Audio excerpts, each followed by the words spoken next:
Intro Robert Stack, a name that resonates with film and television audiences across generations. He was more than just a talented actor. He was a symbol of perseverance, integrity, and dedication to his craft. Born into a prominent family in Los Angeles, Stack had a unique upbringing, from spending his early years in Europe to becoming a championship-level marksman before stepping into Hollywood. His life and career were a journey of transformation, from an athletic young man to a celebrated film star, a television icon, and, above all, a devoted family man. But what made Robert Stack one of the most unforgettable faces in American entertainment? Let's dive into the fascinating life and remarkable achievements of this legendary figure. Childhood and family. Robert Stack was born Charles Langford Modini Stack on January 15, 1919, in Los Angeles, California. His mother, Mary Elizabeth Modini Wood Stack, had chosen the name Charles Langford Modini in honor of her father, but his father, James Langford Stack, later changed it to Robert. The Stack family was part of Los Angeles' wealthy and well-connected social elite. James Stack was a successful advertising executive, while Elizabeth Stack was a prominent socialite who frequently appeared in newspaper columns covering high-profile events. Despite their involvement in high society, the Stack family also had deep artistic roots. Stack's maternal grandfather, Charles Wood, was an accomplished opera singer who studied voice in Italy and performed under the stage name Carlo Modini. His uncle, Richard Bonelli, born George Richard Bunn, was a renowned American baritone who performed at the Metropolitan Opera. With such a background, artistic talent, and an appreciation for the arts ran in the family, though Stack's early years led him in a different direction before he eventually found his way into Hollywood. When Stack was just a year old, his parents divorced, drastically changing the course of his childhood. His older brother remained in California with their father, while Stack moved to Europe with his mother. They settled in Adria and Rome, Italy, where he spent his formative years completely immersed in Italian and French culture. As a result, he became fluent in both languages before ever learning English. His life in Europe shaped his early experiences, giving him a broader worldview compared to many of his Hollywood peers later in life. In 1925, when Stack was 7 years old, he and his mother returned to Los Angeles, where he finally began learning English. The transition from a European upbringing to American life must have been challenging, but it was a pivotal turning point in his development. Just 3 years later, his parents reconciled and remarried, momentarily restoring a sense of family unity. However, the reunion was tragically short-lived. In 1929, when Stack was only 10 years old, his father passed away. This loss deeply affected him, leaving his mother as the central figure in his life. For the rest of his years, he remained extremely close to her, often speaking about her with deep admiration and love. In his autobiography, Straight Shooting, which he co-wrote with Mark Evans, Stack included a heartfelt photograph of himself and his mother, captioned, "Me and my best girl." Growing up, Stack was surrounded by Hollywood culture, as his family had strong connections within the film industry. He was frequently in the company of actors, directors, and industry insiders. Among these figures was Clark Gable, one of the era's biggest stars, who was a close family friend. Although his environment placed him near the heart of Hollywood, Stack's first passion wasn't acting, it was sports. Career Robert Stack's exceptional talent as a marksman brought him national recognition at an early age. His passion for shooting began in his teenage years, and by 1934, he was already competing at a high level. That year, he placed second in the junior competition at the Pacific International Trap Shooting Association tournament, an impressive achievement for a young shooter. The following year, he continued to demonstrate remarkable skill finishing second in the National Skeet Shooting Championship. His perseverance paid off in 1936 when he won the National 20-Gauge Championship, establishing himself as one of the most promising marksmen in the country.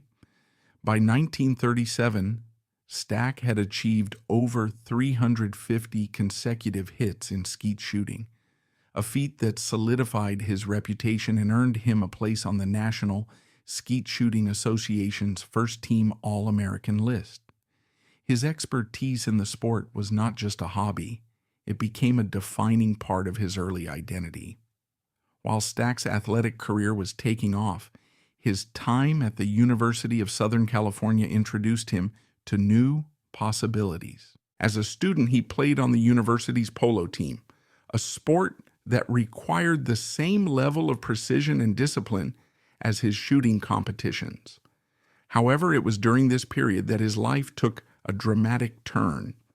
Through his family's connections, he found himself mingling with some of Hollywood's biggest stars, including Clark Gable, Carole Lombard, Spencer Tracy, Gary Cooper, and Fred MacMurray. This exposure to the film industry, combined with encouragement from these established actors, sparked his interest in acting. Recognizing his potential, he enrolled in drama training at Henry Duffy's acting school, where he began honing his craft.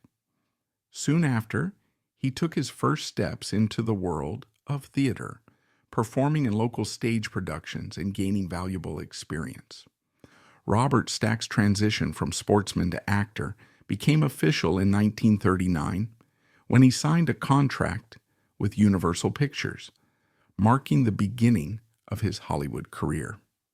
Before that, he had gained recognition as a champion skeet shooter, setting world records and earning national titles. But his exposure to the entertainment industry and encouragement from Hollywood insiders led him to pursue acting. That same year, he made his big screen debut in First Love, a romantic drama that would become a defining moment in his early career. The film was widely promoted, particularly because it featured Deanna Durbin's first on-screen kiss, a moment that was highly anticipated by fans and critics alike. Stack was chosen for the role, and this single scene helped elevate his status, turning him into an instant heartthrob. With his striking looks, deep voice, and commanding screen presence, he quickly established himself as a promising new leading man. Following the success of First Love, Stack appeared in several notable films that further solidified his place in Hollywood. In The Mortal Storm, 1940, he took on a dramatic role in a powerful anti-Nazi film directed by Frank Borzage. The movie received critical acclaim and showcased Stack's ability to handle serious, politically charged material.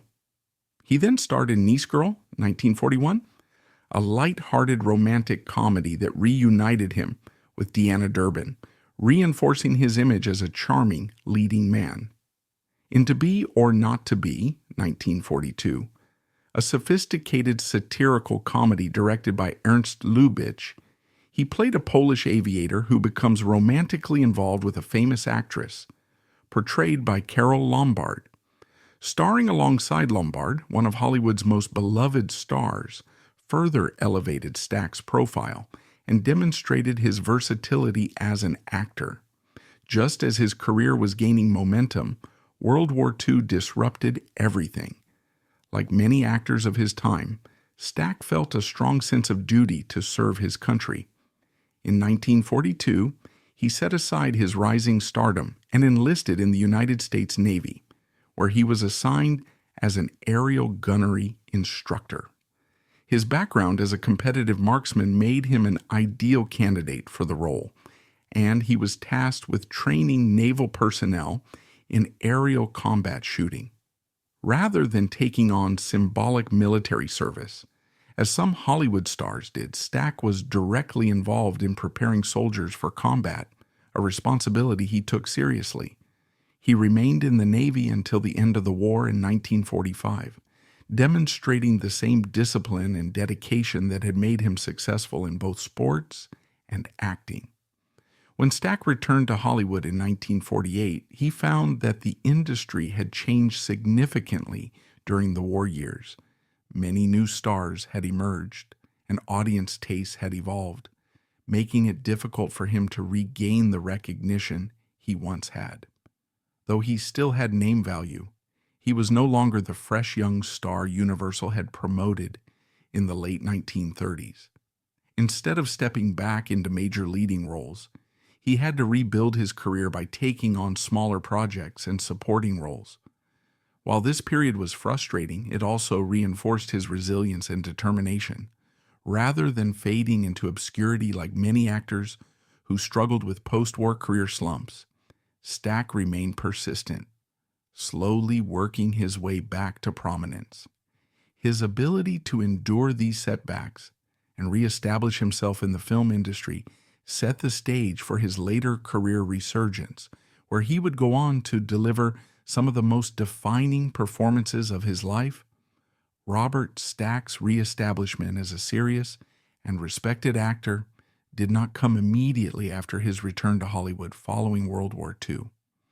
While he had gained attention as a promising young actor in the late 1930s and early 1940s, the war had interrupted his momentum, and the post-war film industry had changed significantly.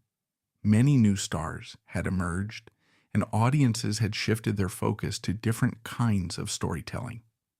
As a result, Stack had to gradually rebuild his career, taking on roles that would prove his ability to handle more mature, complex characters beyond the romantic leads of his early years. It wasn't until the early 1950s that Stack truly began to establish himself as a serious and versatile performer. His role in Bullfighter and the Lady, 1951, a film directed by Bud Boutisher and produced by John Wayne, was an important step in this transformation. In the film, Stack played an American who travels to Mexico to train as a bullfighter, a role that required both physical intensity and emotional depth. This film not only showcased his ability to take on physically demanding roles, but also proved that he could carry a film centered around a character's personal growth and struggles. His next major role came in Buona Devil, 1952, a groundbreaking adventure film that gained attention as the first feature-length 3D movie ever released. Although the film itself received mixed reviews, its technical innovations made it a landmark in cinema history. More importantly, it kept Stack in the public eye, allowing him to continue building his presence in Hollywood as he moved toward more substantial dramatic roles. The mid-1950s saw Stack deliver some of the best performances of his career, solidifying his reputation as a capable dramatic actor. In The High and the Mighty, 1954, directed by William A. Wellman, Stack played a co-pilot dealing with a flight emergency, acting alongside John Wayne. This film, one of the most notable disaster films of the era, allowed Stack to demonstrate both intensity and vulnerability, further proving his range. His most celebrated film performance came in Written on the Wind, 1956, a melodrama directed by Douglas Sirk. In this highly stylized and emotionally charged film, Stack took on the role of Kyle Hadley, a deeply troubled oil tycoon battling alcoholism, insecurity, and personal demons. His performance captured both the arrogance and vulnerability of a man consumed by self-destruction, making the character one of the most memorable of his career. The role was so powerful that it earned him an Academy Award nomination for Best Supporting Actor, marking a major milestone in his journey as a serious actor. He reunited with Sirk for The Tarnished Angels, 1957, another intense drama exploring human weakness and ambition, further proving his ability to handle emotionally layered characters. By 1959, Stack had reached the peak of his career with his casting as Eliot Ness in the television crime drama The Untouchables, 1959 to 1963. This was the role that would define him in the public eye for decades. Based on real-life events, the series followed Prohibition-era federal agent Eliot Ness as he led the fight against organized crime in Chicago, most notably against Al Capone's empire. The role required a strong, no-nonsense presence, and Stack delivered, portraying Ness as determined, fearless, and unwavering in his pursuit of justice. Audiences responded enthusiastically to Stack's intense and authoritative performance, and The Untouchables became one of the most successful television series of its time. His portrayal of Ness was so convincing that he won an Emmy Award, firmly establishing himself as a television star. However, the show's overwhelming success came with a significant drawback. Stack became heavily typecast in law enforcement and authority figure roles. Because his portrayal of Ness had been so memorable, casting directors and producers struggled to see him in different types of roles, limiting his career options in the years that followed. Robert Stack's career remained strong even after The Untouchables ended, despite the challenges of typecasting. Rather than fading from the spotlight, he continued to establish himself as a reliable and commanding presence on television. Throughout the 1960s and 1970s, he took on leading roles in crime dramas, a genre that had already defined much of his career. In the Name of the Game, 1968 to 1971, an ambitious and innovative series for its time, Stack played Dan Farrell, a former FBI agent turned investigative journalist. While still portraying a figure of authority, this role allowed him to step outside traditional law enforcement characters, instead engaging in corporate espionage, political intrigue, and investigative reporting. The show was highly regarded for its anthology-style storytelling, rotating 3 different leads, and Stack's role further solidified his stoic, no-nonsense screen image. In Most Wanted, 1976 to 1977, he returned to a more traditional crime-fighting role, playing Captain Link Evers, the leader of an elite police task force. The show followed a specialized team of investigators tasked with tracking down the most dangerous criminals. This series reinforced Stack's tough, authoritative persona, once again showcasing his ability to portray figures of power and leadership.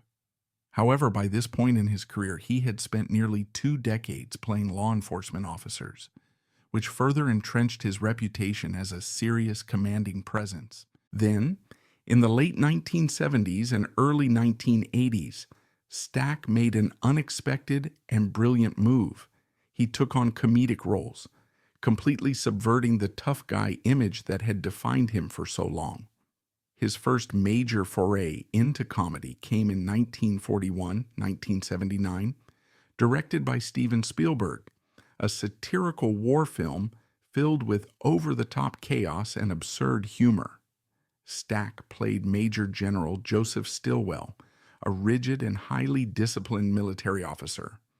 However, in one of the film's most memorable and bizarre moments, his character breaks down into tears while watching Disney's Dumbo, a hilarious contrast to his otherwise stone-faced persona.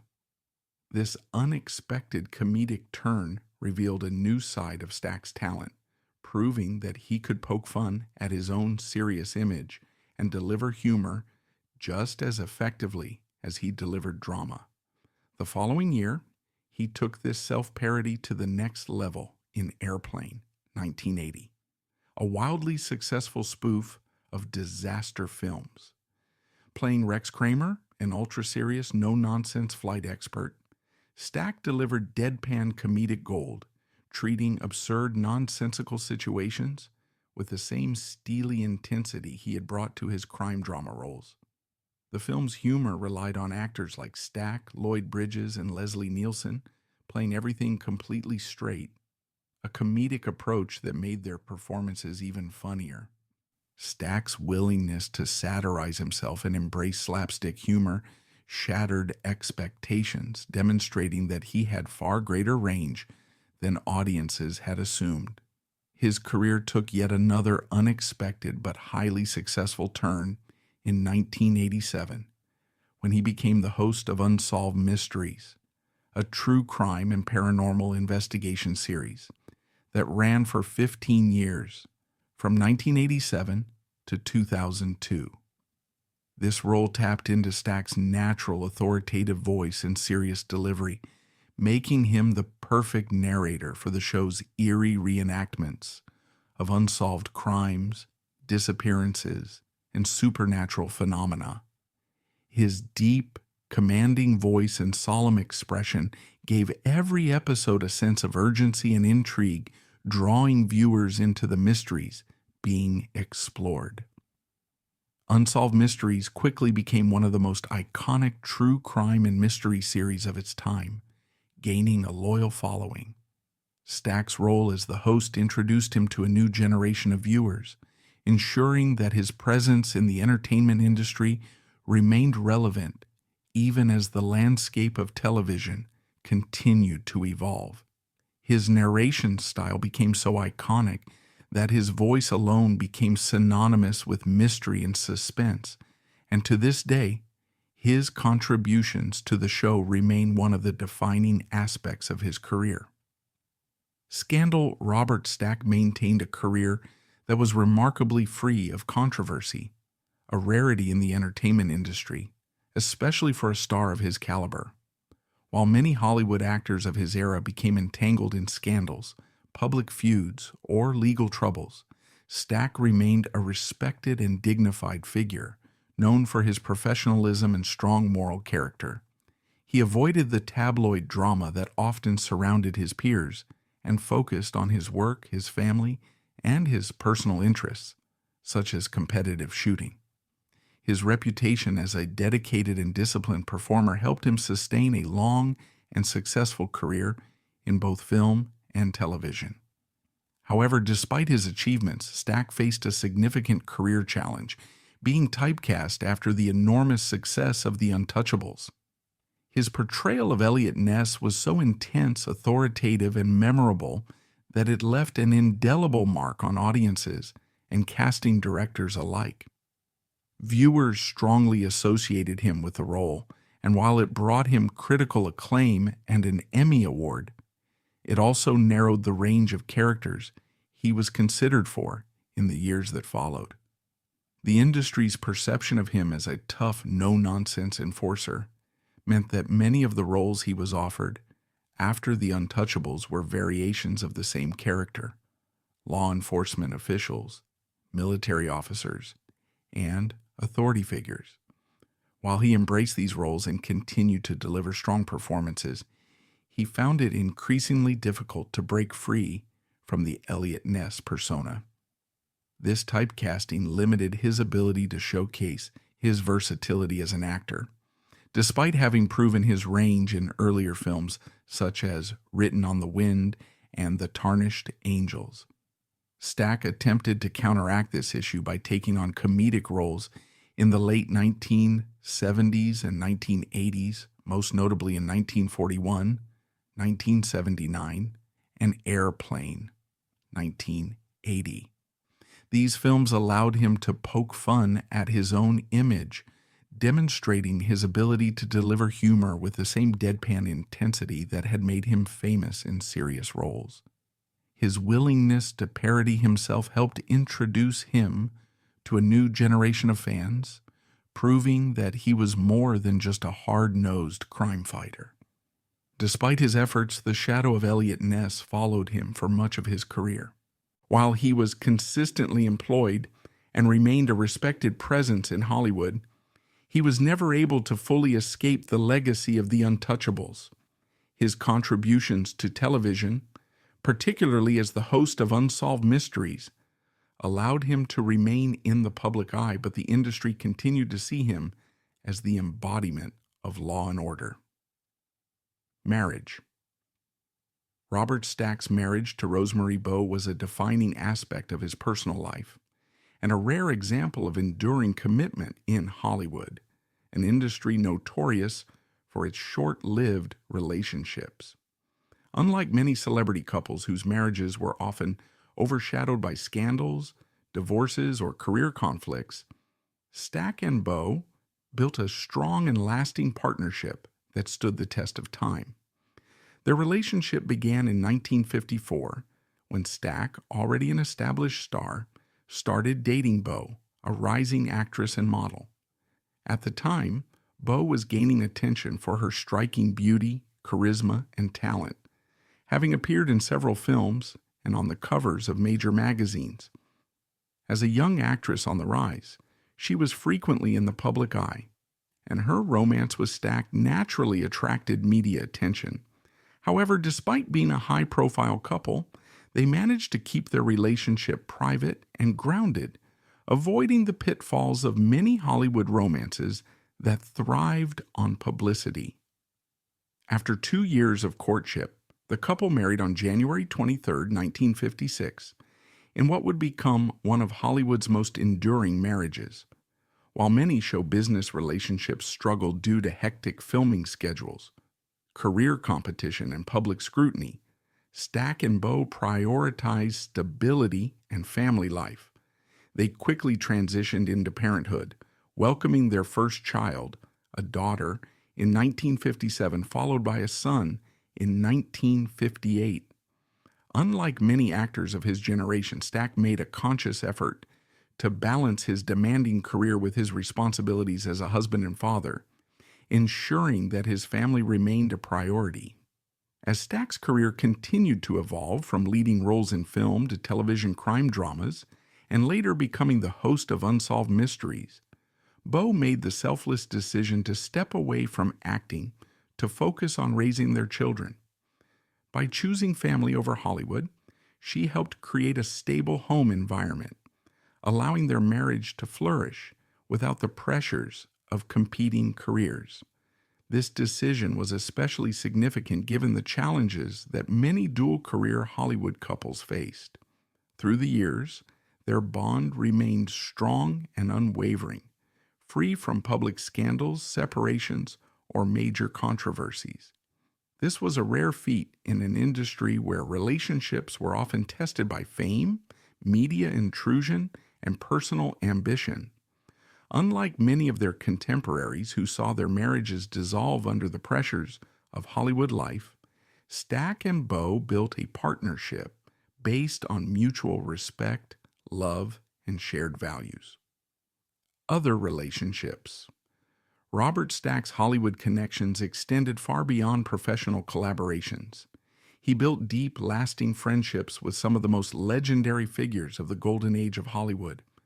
Unlike many actors who maintained only superficial industry acquaintances, Stack formed genuine bonds with some of the era's most celebrated stars, many of whom were renowned for their charisma, talent, and powerful screen presence. These friendships not only enriched his personal life, but also influenced his career, shaping his acting style, work ethic, and understanding of Hollywood's ever-changing landscape. Among his closest friends was Clark Gable, one of the most iconic leading men of all time. Gable's connection to Stack began before Stack had even entered the film industry, as he was a family friend who became a natural mentor to the aspiring actor. Gable's confidence, professionalism, and effortless charm made a strong impression on Stack, and it's likely that Gable's commanding screen presence and ability to exude authority influenced Stack's own approach to acting. Stack would later develop a similar no-nonsense demeanor, especially in his most famous television roles. Another key figure in Stack's social circle was Carole Lombard, a legendary actress celebrated for her sharp wit and impeccable comedic timing. Stack and Lombard had the opportunity to work together in To Be or Not to Be, 1942. Ernst Lubitsch's darkly comedic satire about Nazi-occupied Poland. The experience of acting alongside Lombard, a performer known for her effortless charm, razor-sharp delivery, and ability to balance humor with emotional depth, likely left a lasting impact on Stack. Their friendship extended beyond the screen, further cementing his ties to Hollywood's elite. Stack's connections in the industry also included legendary actors Spencer Tracy and Gary Cooper, both of whom were known for their understated, naturalistic acting styles that emphasized quiet strength and emotional depth. Unlike the more theatrical approach used by many actors of the era, Tracy and Cooper were masters of subtlety, bringing intensity to their performances without overstatement. This approach was something that Stack would later adopt in his own career, particularly in his more serious roles.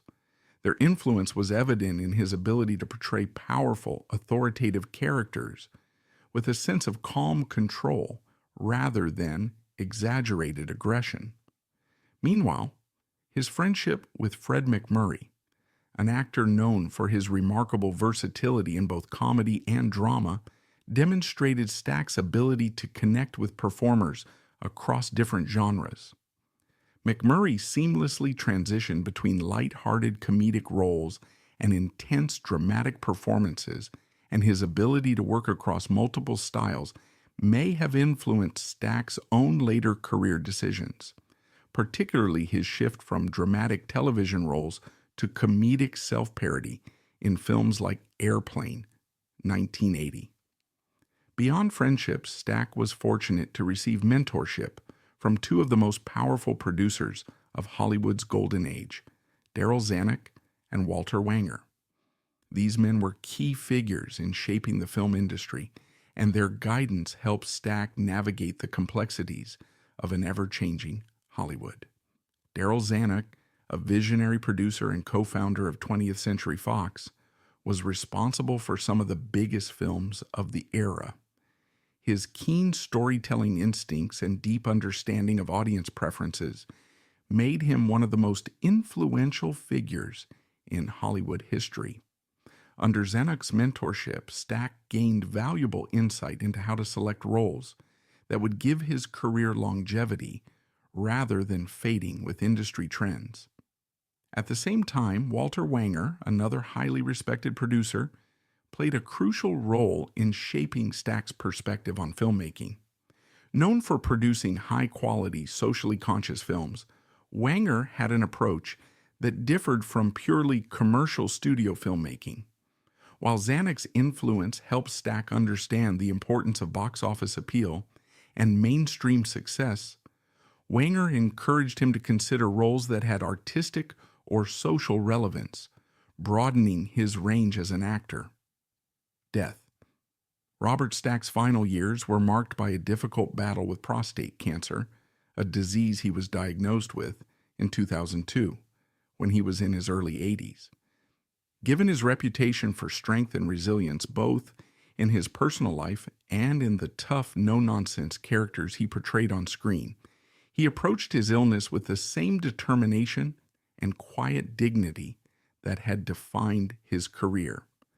After his diagnosis, Stack underwent radiation therapy, a common treatment for prostate cancer, in an attempt to manage the disease. Although radiation therapy can be effective, it often takes a toll on the body, especially for elderly patients.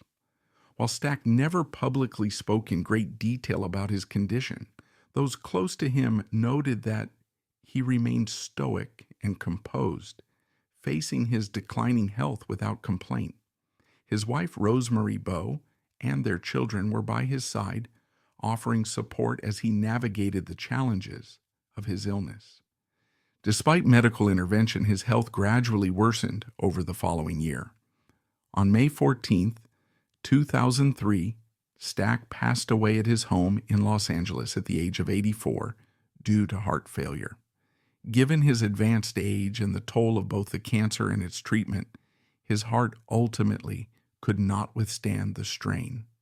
Though he had been battling a serious illness, the news of his passing was still met with deep sadness, as he had remained an active and well-loved public figure for decades. His death marked the end of an extraordinary 6-decade career, during which he had earned respect and admiration from peers, critics, and audiences alike. Unlike many Hollywood stars whose fame fades over time, Stack remained relevant until the very end, thanks to his continued presence on television, most notably as the host of Unsolved Mysteries. His ability to transition between film, television, drama, comedy, and even hosting a successful investigative show ensured that he was recognized and appreciated by multiple generations of fans. In the days following his death, tributes poured in from across the entertainment industry, reflecting on his versatile career, professionalism, and influence.